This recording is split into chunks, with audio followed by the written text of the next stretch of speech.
ओम नमो भगवते वासुदेवाय। ओम नमो नारायणा। आप सभी का स्वागत है कृष्णा डिवोशन चैनल पर।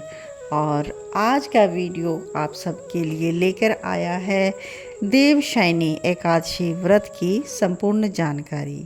आषाढ़ मास में मनाई जाने वाली एकादशी, जिसे देवशयनी एकादशी, हरिशयनी एकादशी और पद्मनाभ एकादशी के नाम से भी जाना जाता है। पुराणों के अनुसार यह समय भगवान विष्णु का शयन काल होता है, यानी इस दिन श्री हरि भगवान विष्णु 4 महीनों के लिए क्षीर सागर में योग निद्रा के लिए चले जाते हैं। तो इसीलिए इसे हरि शयन करने के कारण हरिशयनी एकादशी कहते हैं। और यह 4 महीने की अवधि चतुर्मास भी कही जाती है। चतुर्मास का वीडियो मैंने अलग से अपलोड कर दिया है, वहाँ से आप चतुर्मास की जानकारी प्राप्त कर सकते हैं। तो यहाँ पर हम आषाढ़ मास के शुक्ल पक्ष की एकादशी तिथि यानी देवशयनी एकादशी के बारे में जानेंगे। इसी एकादशी से चतुर्मास आरंभ माना जाता है और इसी दिन देवशयनी एकादशी होती है। तो इस अवधि में कोई भी शुभ कार्य जैसे विवाह आदि नहीं किए जाते, क्योंकि भगवान विष्णु जो कि संसार के चलायमान हैं, संसार का पालन करने वाले हैं, वो तो क्षीर सागर में शयन करते हैं। तो उनके शयन काल में कोई भी मांगलिक कार्य नहीं होता। जब कार्तिक मास में उनकी देव उठनी एकादशी आती है, जब उन्हें 4 माह बाद उठाया जाता है, तो उस समय देव उठनी एकादशी होती है। तो शयन काल से लेकर देव उत्थान तक का जो बीच का अंतराल है, इसे ही चातुर्मास कहा जाता है। तो आइए आगे हम इस एकादशी की कथा भी श्रवण करते हैं।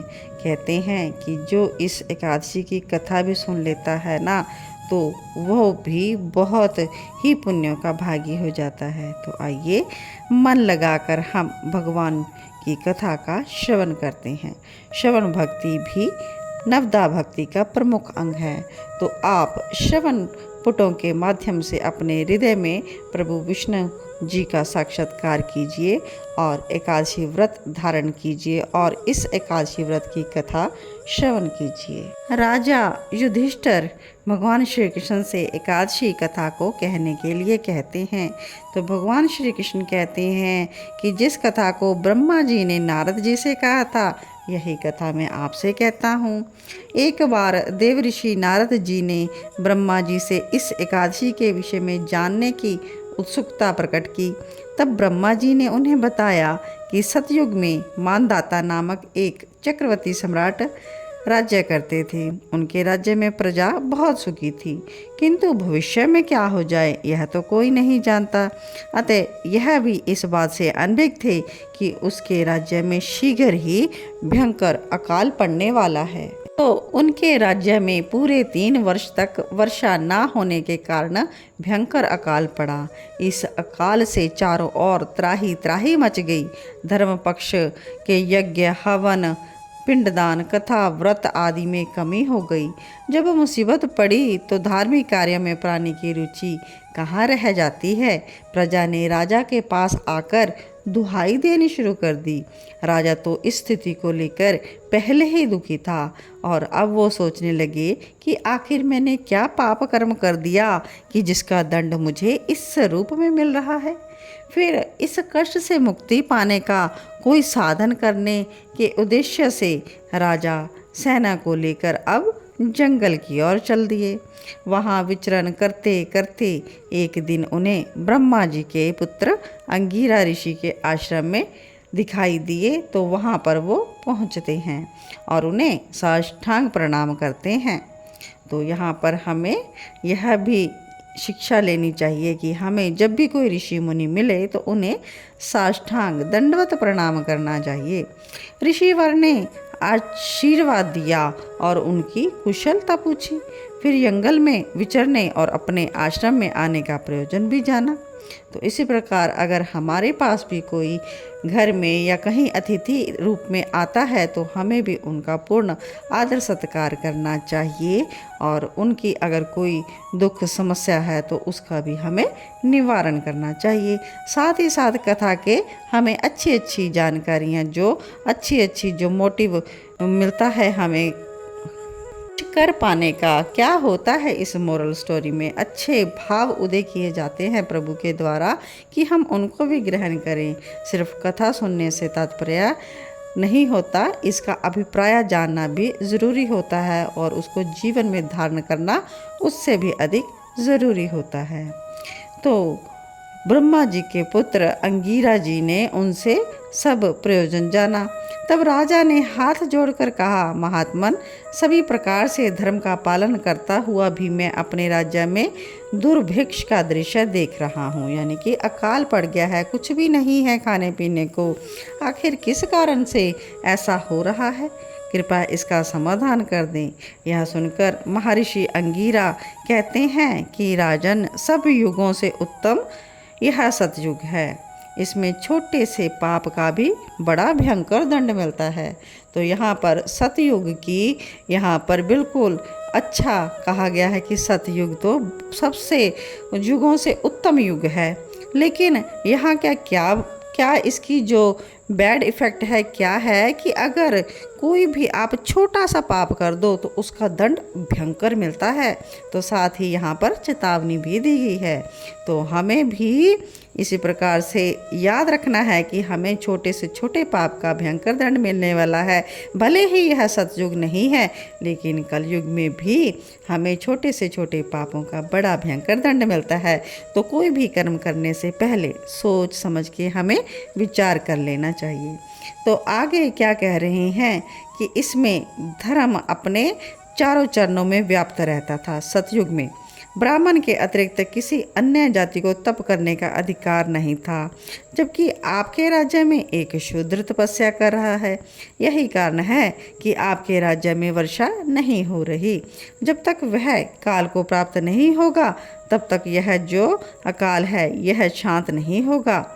दुर्भिक्ष की शांति उसे मारने से ही संभव है। किंतु राजा का हृदय तो एक नर अपराध शूद्र तपस्वी का शमन करने को तैयार नहीं हुआ।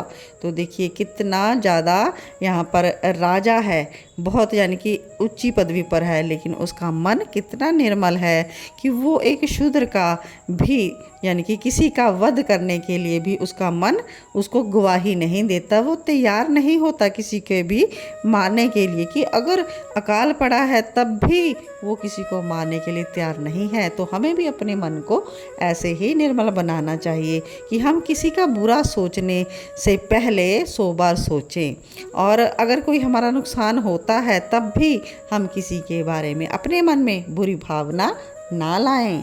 अब राजा ने कहा कि हे देव, मैं उस निरपराध को मार दूं, यह बात मेरा मन स्वीकार नहीं कर रहा है। कृपा करके आप कोई और उपाय बताएं।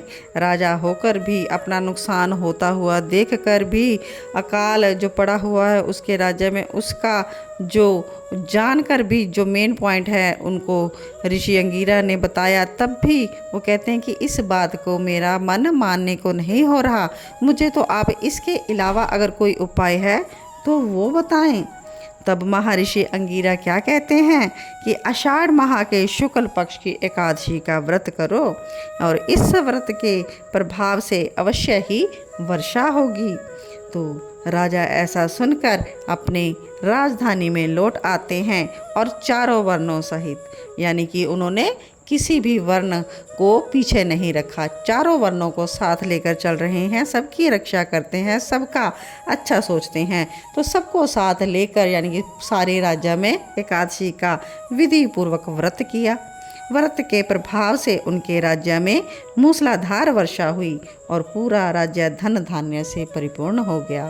तो इसी प्रकार से जो यह देवशयनी एकादशी है, अगर हम भी इसका अच्छी तरह से मन लगाकर प्रभु की और चिंतन करते हैं, प्रभु की पूजा सेवा करते हैं, लेकिन किसी के बारे में हमें बुरा भावना नहीं रखना, बुरा नहीं सोचना, किसी का बुरा नहीं करना, क्योंकि परमात्मा तो स्वयं सब देख रहे हैं और सबका भला करने वाले वो स्वयं हैं। तो आषाढ़ मास स्टार्ट हो जाता है और वर्षा यहाँ पर हो चुकी है इस कथा में। तो आषाढ़ मास में वर्षा ऋतु भी आ जाती है। तो उसके बाद सावन है, तो सावन में भी खूब मूसलाधार वर्षा होती है।